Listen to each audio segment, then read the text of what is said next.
Hi and welcome to Fork in the Road. My name is Matthew Tate. This is my continuation of the adoption series I have on YouTube. And in particular, I'm doing a follow-up on this video for Soll's book, Adoption, Healing, A Path to Recovery.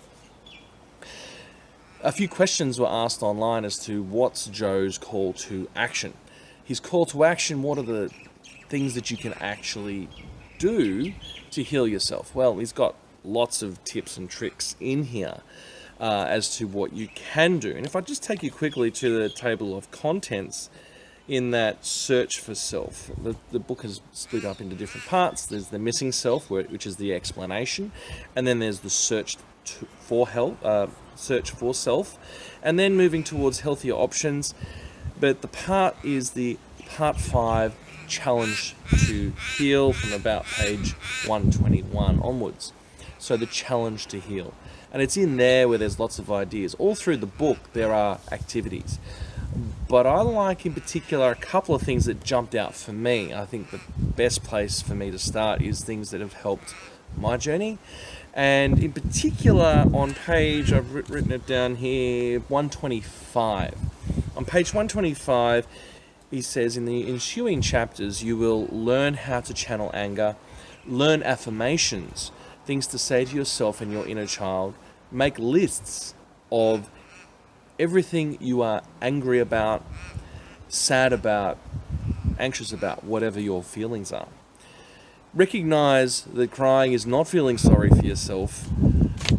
Rather, it is feeling sorry about something that had happened to you, and recognizing you have to mourn your losses. Recognizing that your losses may not have been respected, which is very true of most adoptees. Learning to have respect for your own fears or feelings, and this is something that jumps into my mind because as you're growing up, there's a lot of respecting other people's feelings as an adoptee, but not so much your own. And this is where I believe people can go down two paths. You can either be very agreeable or you can rage against the machine. And so growing up, I know that in my family, my sister raged against the machine, and I witnessed that 4 years younger than her, and so I was very, very docile. And maybe that was my nature, or maybe that was a reaction to watching the rage, but that's just part of the story. Now, it's interesting as you look through that. The next line says, learn to make I feel statements. And this is something I have struggled with.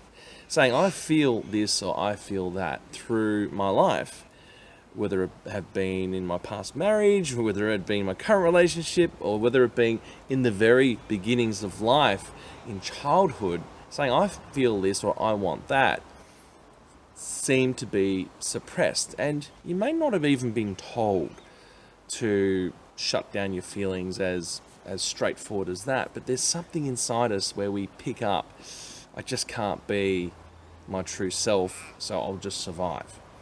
And that's the thing within every adoptee that's under the surface. No matter how good your parents, adoptive parents, seem to have been. So it's lots of little things like that in the book which jump out and make you think about your journey, and that is the gateway to the healing. If you find out a snippet that really resonates strongly, that's something you can go and heal. So why am I reading this? Well, it's just showing you what's coming up, learning about our feelings. That's something that jumped out for me. And so whatever those feelings are for you, is if it's just not being able to express them, well then maybe that's the beginning of your what you have to concentrate on. What is expressing your feelings.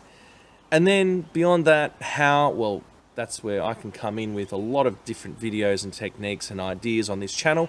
Why I made this channel is to share with everyone what's freely available out there as ideas for your own healing at home. And if you want to speed it up, you go to someone and you then get help from them to make it faster. Now, I'm a normal guy. I just want it sorted. I don't want to go for a march of 1,000,000 miles or 1,000 steps, 1,000 miles, but we have to start. and we have to start shifting the things that are not working for us that are related to adoption. So that's page 125, and I found that to be valuable. Actually respecting your own feelings, whatever's coming up, and then finding healthy ways to express those feelings. I'll give more on those calls to action shortly, because right now it's about to start raining and I'm outside. So my name's Matthew Tate. This is Fork in the Road. I hope this video helps. Grab his book, Joe Soll's Adoption Healing. I found it really useful for a reference guide to go back to. I'll see you next time.